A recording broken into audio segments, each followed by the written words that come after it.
Here's everything added to the new Fortnite creative mode 40.10 update. First of all, we have new prefabs from Supernova Gallery. Here's a little quick look through all of them. Very interesting pieces, a bunch of interesting props as well. Here's the second one. It's this big, well, it's an academy. It's school, I guess, a university, something like that. But who cares about that? Let's get to the real meat. There's no devices. We already knew that. But weapons. We have a bunch of new weapons and a bunch of old ones, which they, for some reason, removed from the previous update, 40.00, and just added back. I don't know what was there. There was probably a major bug they realized. This is the Chapter 6 Striker AR from the Simpsons season. Nothing too interesting, I guess.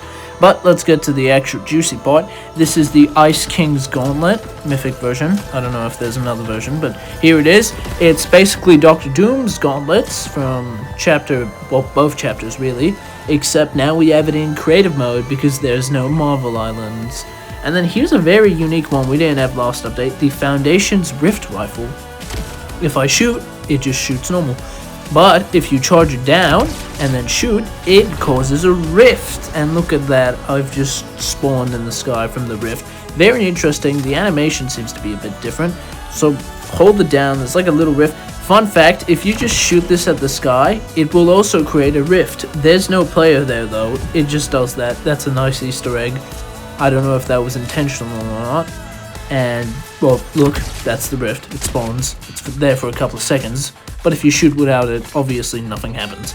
Now, the power gloves. Here's the Foundation's power gloves. Pretty simple, good for mobility. Reminds me of the Nitro Fists, except these are mostly for mobility. Don't really do that much damage. Obviously aren't intended for elimination's sake. And that was the epic version. Now, that's about all for weapons, I think.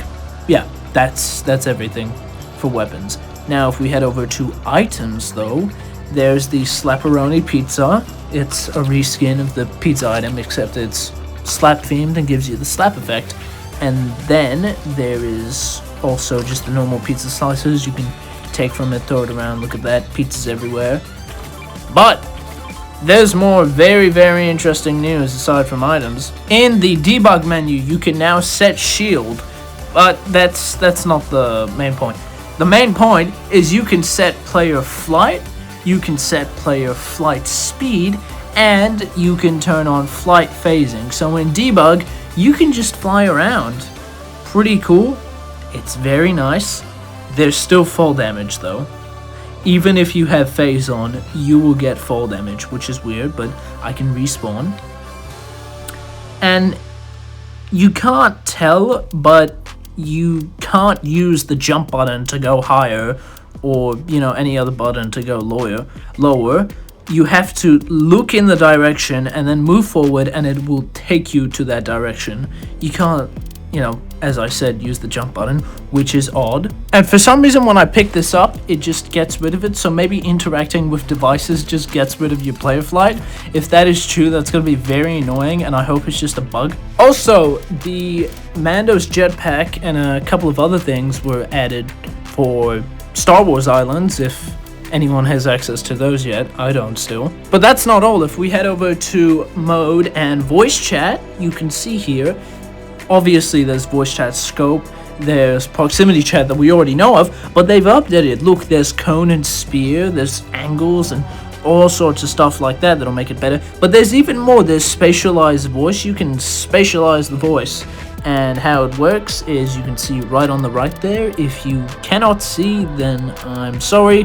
When I was recording the footage, it went by too fast. But then there's occlusion. There's all of that stuff. It's very complicated stuff, but occlusion, how it works is if two players are behind a wall, it'll sort of muffle the sound, or at least make it quieter, which is very nice, and Among Us types of maps will greatly benefit from this. This is the end of the video. Remember to subscribe. Bye bye now.